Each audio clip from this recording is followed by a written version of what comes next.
नमस्कार दोस्तों, आइए जानते हैं झारखंड के हर जिले, हर क्षेत्र की ताजा और बड़ी खबरों को केवल 15 मिनट में। साथ ही आज के इस वीडियो में हम लोग जानेंगे कि सरकार ने गरीबों के लिए कौन कौन सी योजनाएं लागू की है और साथ ही महिलाओं को 5,000 रुपए कब से मिलेंगे और ई श्रम कार्ड धारकों को 3,000 रुपए कब से खाते में आएंगे। साथ ही गरीबों के लिए सोना चांदी, डीजल, पेट्रोल, बिजली आदि कब से सस्ता हो जाएगी। सब कुछ आज इस वीडियो के माध्यम से जानेंगे।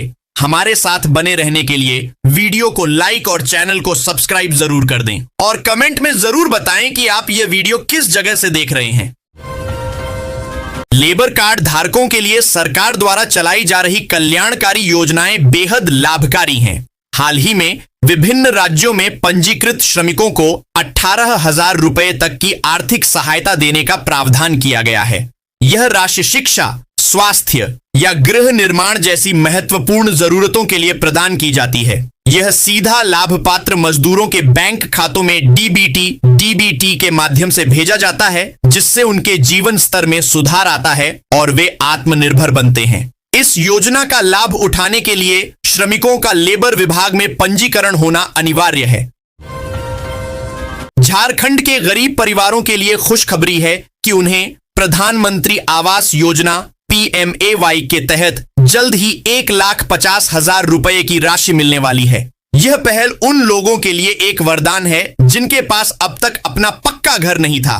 सरकार का मुख्य लक्ष्य बेघर परिवारों को सम्मानजनक जीवन प्रदान करना है। इस राशि का उपयोग घर के निर्माण के विभिन्न चरणों में किया जाएगा। चयन प्रक्रिया में पारदर्शिता सुनिश्चित करने के लिए सीधे बैंक खातों में भुगतान किया जा रहा है। यह योजना न केवल सिर पर छत प्रदान करेगी, बल्कि ग्रामीण क्षेत्रों में रोजगार के नए अवसर भी पैदा करेगी।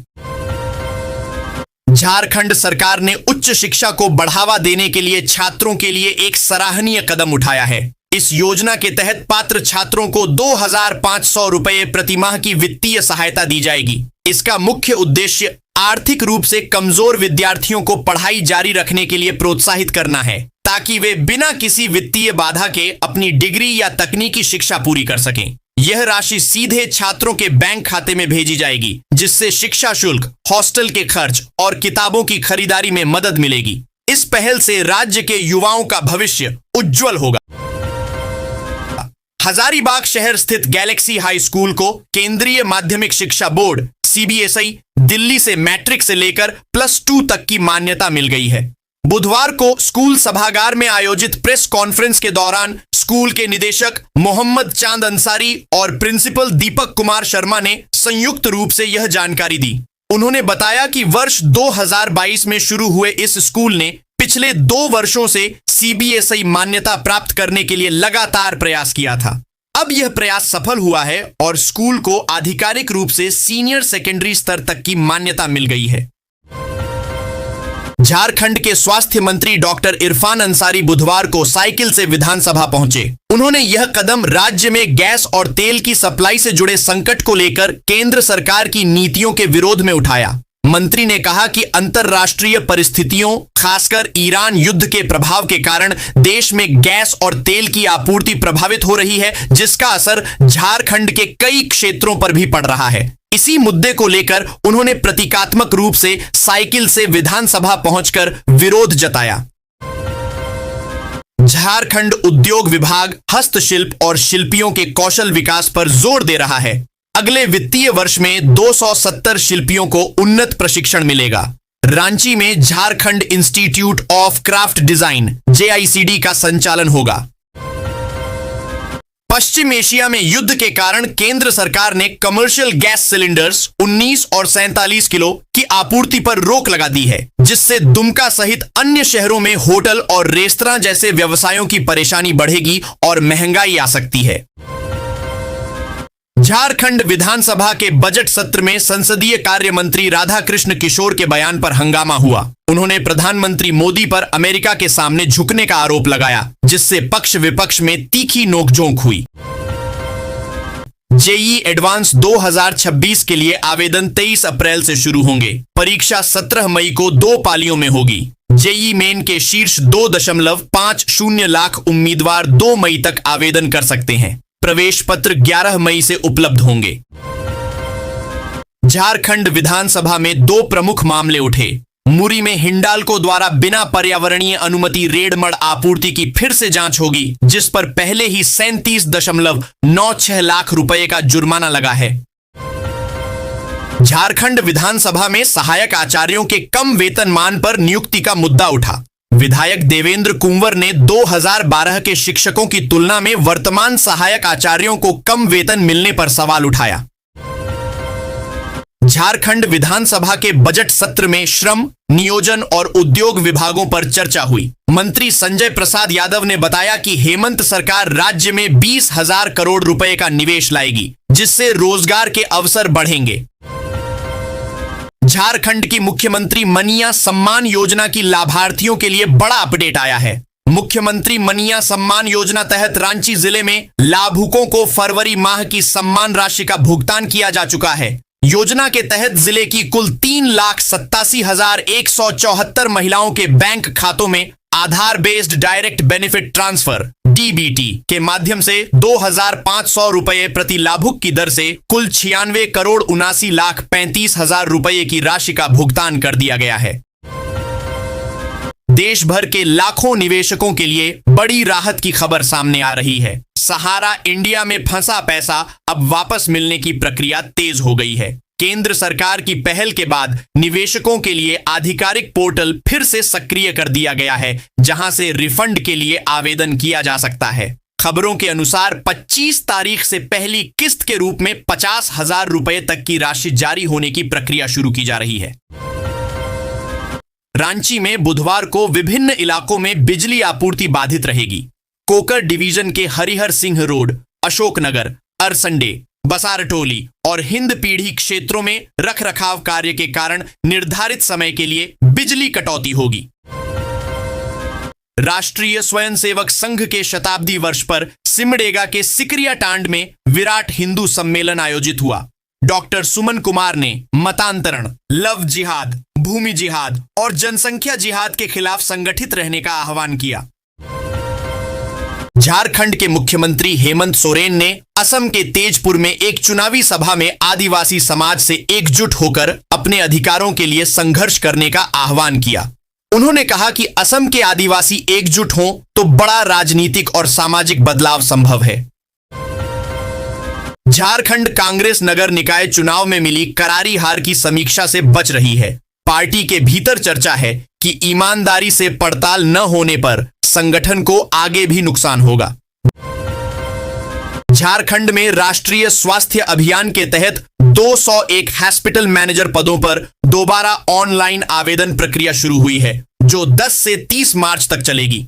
साथ ही 181 स्पेशलिस्ट मेडिकल ऑफिसर पदों पर टेंडर के माध्यम से नियुक्ति की जाएगी। झारखंड हाई कोर्ट ने पुलिस आवास निगम के मुख्य अभियंता जय प्रकाश सिंह की नियुक्ति को चुनौती देने वाली याचिका पर सुनवाई की। अदालत ने जेपीएचसीएल और जय प्रकाश सिंह को नोटिस जारी कर 4 सप्ताह में जवाब मांगा है। ग्रामीणों ने पोटका में पिछली कुदादा सड़क निर्माण कार्य को मुआवजा की मांग को लेकर रोक दिया। सड़क चौड़ीकरण में 14 गांवों की जमीन जा रही है, जिसके लिए पहले भुगतान की मांग की गई है। भारतीय चिकित्सा अनुसंधान परिषद आईसीएमआर के NIRDHDS ने MGM मेडिकल कॉलेज जमशेदपुर के साथ एक समझौता किया है। यह झारखंड का पहला मेडिकल कॉलेज है जिसे आईसीएमआर से ऐसा करार मिला है। साहिबगंज में 2 लाख से अधिक राशन कार्ड लाभार्थियों ने अभी तक eKYC नहीं कराया है। जिला आपूर्ति पदाधिकारी ने सभी प्रखंड आपूर्ति पदाधिकारियों को ऐसे नामों की जांच कर उन्हें राशन कार्ड से हटाने का निर्देश दिया है। प्रधानमंत्री नरेंद्र मोदी 11 मार्च को पोदानूर धनबाद अमृत भारत एक्सप्रेस का उद्घाटन करेंगे। यह ट्रेन झारसुगुड़ा और राउरकेला स्टेशनों से गुजरेगी। यह सेवा दक्षिण भारत को धनबाद से जोड़ेगी, जिससे व्यापार, शिक्षा और पर्यटन को बढ़ावा मिलेगा। झारखंड के मौसम को लेकर बड़ा अपडेट सामने आया है। मौसम विभाग से मिली जानकारी के अनुसार रांची समेत कई जिलों में मंगलवार को बादल छाए रहे। रांची समेत आसपास के क्षेत्रों में दोपहर में कहीं कहीं बारिश हुई। दोपहर में सेक्टर 2 और धुरवा के आसपास के इलाकों में कुछ देर के लिए झमाझम बारिश हुई। इससे मौसम में कुछ ठंडक रही। सुबह में कुहासा होने के कारण एयर इंडिया का रांची आ रहा एक विमान कोलकाता के लिए डाइवर्ट हो गया। वहीं कोलकाता से आने वाला विमान भी 1 घंटा देरी से रांची आया।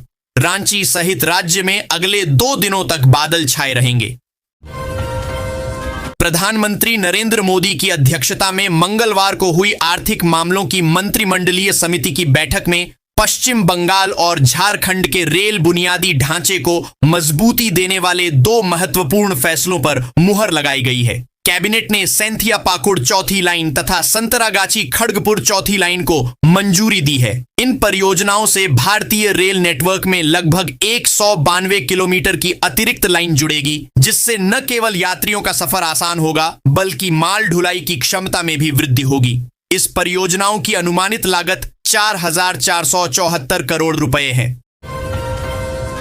मध्य पूर्व में बढ़ते तनाव के कारण झारखंड में कॉमर्शियल गैस सिलेंडर की सप्लाई फिलहाल रोक दी गई है। इसके चलते होटल संचालकों की चिंता बढ़ गई है।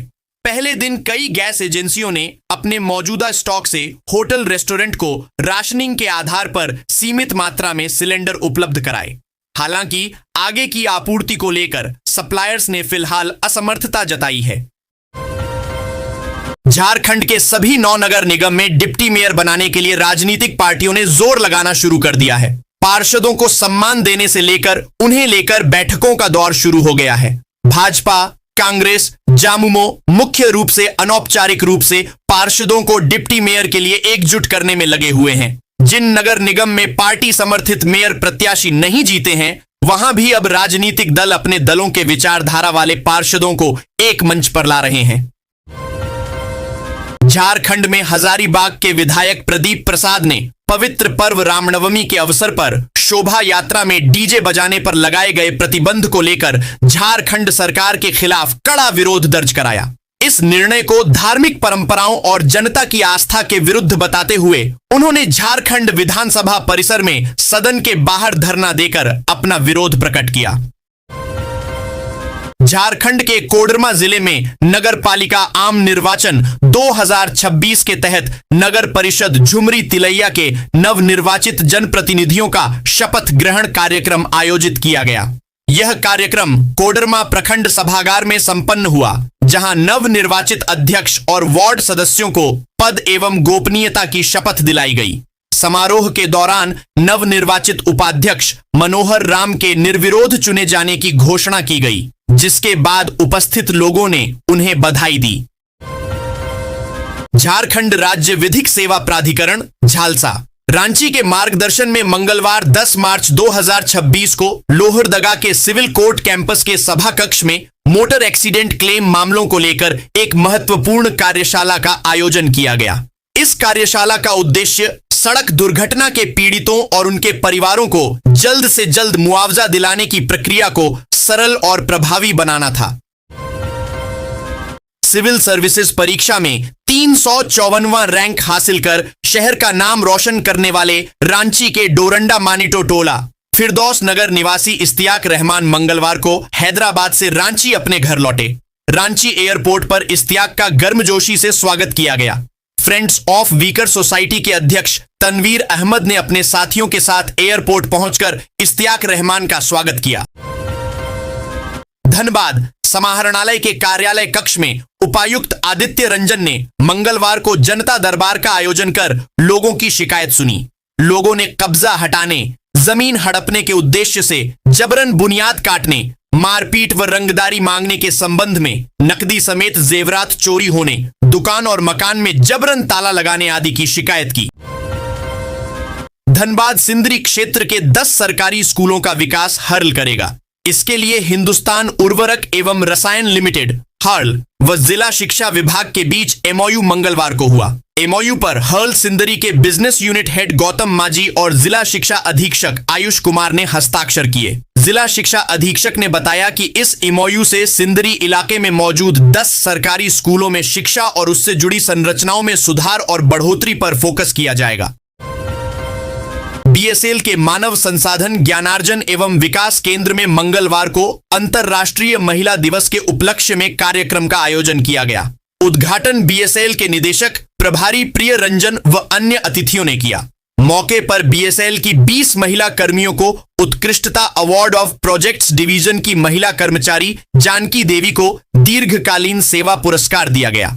निदेशक प्रभारी ने संयंत्र की प्रगति में महिलाओं की निर्णायक भूमिका की सराहना की।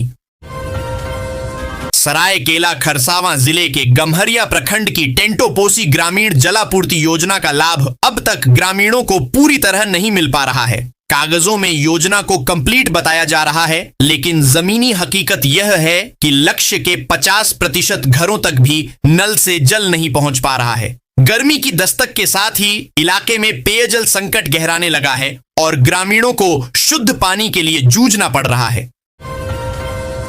ईरान और इजराइल अमेरिका के बीच चल रहे युद्ध का असर धनबाद में भी दिखाई पड़ने लगा है। अंतरराष्ट्रीय हालात को लेकर गहराई आशंकाओं और फैली अफवाहों के चलते शहर में एलपीजी गैस को लेकर लोगों की चिंता बढ़ गई है। आलम यह है कि कई उपभोक्ता गैस एजेंसियों के बाहर लाइन लगाकर सिलेंडर लेने पहुंच रहे हैं। हालांकि अधिकारियों का कहना है कि जिले में गैस की कोई कमी नहीं है और लोगों को अफवाहों पर ध्यान नहीं देना चाहिए। संसद का एक दिलचस्प वीडियो सामने आया है। लोकसभा में निशिकांत दुबे ने ओवैसी का जिक्र करते हुए कहा कि ये जो पायजामा कुर्ता पहनकर मैं आया हूं ना सर, ये ओवैसी साहब ने मुझे ईद पर दिया था। ओवैसी साहब मुझे टोपी पहनाने की कोशिश नहीं करते और मैं उनको टीका लगाने की कोशिश नहीं करता। इस दौरान बीजेपी सांसद ने दुबे ने कहा कि टोपी पहनने से मैं मुसलमान नहीं हो जाऊंगा और टीका लगाने से ओवैसी हिंदू नहीं हो जाएंगे। इस दौरान दुबे ने ऑपरेशन सिंदूर के दौरान ओवैसी के साथ की एक कहानी भी सुनाई। झारखंड के मुख्यमंत्री हेमंत सोरेन ने असम विधानसभा चुनाव से पहले जामुमो और जय भारत पार्टी के साथ गठबंधन कर तीसरा मोर्चा बनाया है। यह गठबंधन 40 सीटों पर चुनाव लड़ने की तैयारी में है।